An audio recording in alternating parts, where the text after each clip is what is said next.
యావత్ తెలంగాణ సమాజం తలదించుకునేలాగా కొద్దిసేపటి కిందట కొండా సురేఖ మాట్లాడినటువంటి మాటలను బీఆర్ఎస్ పార్టీకి సంబంధించినటువంటి మహిళా నేతలందరూ కూడా ముక్త కంఠంతో ఖండిస్తున్నారు. నాతో పాటు మాజీ మంత్రి సత్యవతి రాథోడ్ గారు ఉన్నారు. కొండా సురేఖ వ్యాఖ్యలని ఎట్లా చూస్తున్నారు అనేటువంటిది ఆమెను అడిగి తెలుసుకుందాం. మేడం, కొండా సురేఖ గారు ఇప్పుడు మంత్రి, మీరు గతంలో మంత్రిగా పనిచేసినారు. ఒక మంత్రి ఇట్లాంటి వ్యాఖ్యలు చేయొచ్చా? ఆ వ్యాఖ్యలను ఎట్లా చూస్తారు మీరు? ముందుగా ఇవాళ కొండా సురేఖ మాట్లాడిన తీరు రాష్ట్రంలో ఉండే మహిళలకు, ముఖ్యంగా సినీ ఫీల్డ్లో ఉండే మహిళలందరికీ కూడా ఒక అవమానకరంగా, వాళ్లను అపహాస్యం చేస్తూ వాళ్ళ కుటుంబాల తలదించుకునే విధంగా కొండా సురేఖ మాట్లాడింది. ఒక మంత్రి హోదా, ఒక వయస్సు రీత్యా మాట్లాడాల్సిన మాటలు కాదు. నిజంగా కొండా సురేఖని చూస్తే ఆమె మంత్రియా కంత్రియా అర్థం కావట్లేదు. అంటే మొదటి నుంచి కొండా సురేఖ నోటి గురించి వరంగల్ జిల్లా ప్రజలకు బాగా తెలుసు. మంత్రి పదవి ఇచ్చిన తర్వాత రాష్ట్ర ప్రజలకు తెలుస్తుంది.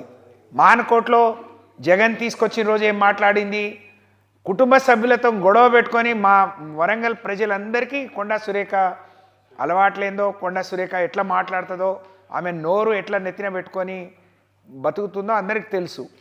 కానీ ఈరోజు దారుణంగా హైదరాబాద్ని, తెలంగాణ రాష్ట్రాన్ని 10 ఏళ్లలో ప్రపంచ పటంలో నిలబెట్టిన ఒక గొప్ప నాయకుడి మార్గదర్శనంలో పనిచేసిన కేటీఆర్ గారి గురించి ఆమె చేసిన వ్యాఖ్యల్ని తీవ్రంగా ఖండిస్తూ ఉన్నాం.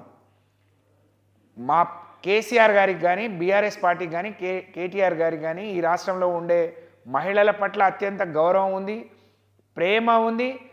వాళ్లను అన్ని రకాలుగా ఆదుకోవాలి, గౌరవించుకోవాలి. వాళ్ళు సగౌరవంగా తలెత్తుకొని తిరిగే విధంగా ఉండాలనేది మా తపన. దానికి తగినట్టు మేము పనులు చేశాం.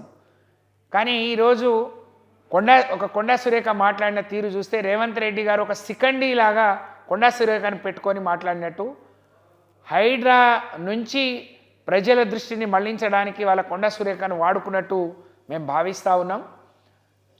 నిజంగా అంటే ఒకప్పుడు రేవంత్ రెడ్డి కూడా ఇదే కేటీఆర్ గారిని ప్రతిపక్ష నాయకుడిగా ఖండించిన మాటలు ఇవాళ కొండా సురేఖ తిరిగి ఆమె నోట్లో నుంచి సందర్భం లేకుండా, ఆమెకేదో అన్యాయం జరిగింది, ఆమె మీద ఎవరో సోషల్ మీడియాలో పెట్టిరు అని అంటే మేము చాలా నిజాయితీగా, హరీష్ రావు గారు దాన్ని ఖండించారు, ఆమె క్షమాపణలు కోరిండ్రు, మేము ఇంత నిజాయితీగా చెప్పాం. కానీ ప్రజలు తెలుసుకునే లోపే ఆమె బహిరంగంగా దాన్ని సోషల్ మీడియాలో వచ్చిన వైరల్ అయిన ఫోటోలను చూపిస్తూ తనే బజార్కి ఎక్కింది, తనే బజార్కి ఇడ్చుకుంది తన ఇది.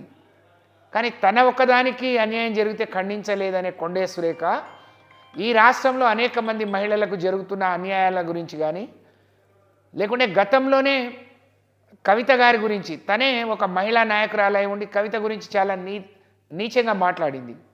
ఇవాళ కూడా మహిళల్ని కించపరుస్తూ మరి మాట్లాడటం నిజంగా శోచనీయం. దీన్ని తీవ్రంగా ఖండిస్తున్నాం. సభ్య సమాజం, ఈ సమాజంలో ఉండే మహిళలు కూడా కొండా సురేఖ వ్యాఖ్యల్ని ఖండించాలని నేను విజ్ఞప్తి చేస్తూ ఉన్నాను. అలాగే కొండా సురేఖ ఏదైనా మాట్లాడి దాని గురించి ఏదైనా ఇట్లా బట్టకాల్చి మీదేసి ఊరుకుంటే అయిపోతుంది అనుకుంటుందేమో. కొండా సురేఖ మీద మేము పరువు నష్టం దావా వేస్తాం. ఇన్ని రోజులు నువ్వు మాట్లాడింది ఒక లెక్క, ఇప్పుడు మాట్లాడింది ఒక లెక్క. తప్పకుండా నిన్ను మరి కోర్టుకి ఇడుస్తాం. నీ నోరు ముయించే బాధ్యత కూడా బీఆర్ఎస్ మహిళా నాయకురాలు తీసుకుంటాం. అంటే మంత్రిగా ఉన్నటువంటి నా మీదే ఈ రకమైనటువంటి దాడి జరుగుతుంది అని తను అంటున్నారు. ఒక మంత్రిగా ఉన్నటువంటి వ్యక్తి ఇవాళ మాట్లాడినటువంటి మాటలను తెలంగాణ సమాజం అంతా కూడా చూసింది. మంత్రిగా తను మాట్లాడుతున్నటువంటి మాటలు కరెక్టేనా ఒక మహిళా మంత్రిగా? అదే తన గురించి, తనకు అన్యాయం జరిగింది, తన మీద ఎవరో ట్రోల్ చేసిండ్రు అని చెప్పి తనకు జరిగితే ఏదో పిల్లి కళ్ళు మూసుకొని పాలు తాగి దేశమంతా నిద్రపోయినట్టు భావిస్తుంది. ఆమెకు అన్యాయం జరిగితే రాష్ట్రంలో ఉండే కోట్లాది మంది ఖండించాలని ఆమె ఆరాట పడుతుంది. ఇది ఆమెకు జరిగిన అన్యాయానికి అందరినీ, ఈ రాష్ట్రంలో ఉండే మహిళలందరినీ బలి పశువులను చేసి వాళ్లను కించపరుస్తూ ఆమె మాట్లాడిన తీరు నిజంగా మహిళా సమాజం తలదించుకునే విధంగా ఉంది. అందుకనే సభ్య సమాజం దీన్ని తీవ్రంగా ఖండించాలి. మేధావులు, విద్యావంతులు కొండా సురేఖ మాటల్ని గమనించాలని చెప్పి, కొండా సురేఖ ఇంకోసారి ఇట్లాంటి మాటలు మాట్లాడకుండా ఆమె నోరు ముయించాల్సిన అవసరం కూడా ఉందని చెప్పి తెలియజేస్తా ఉన్నాను.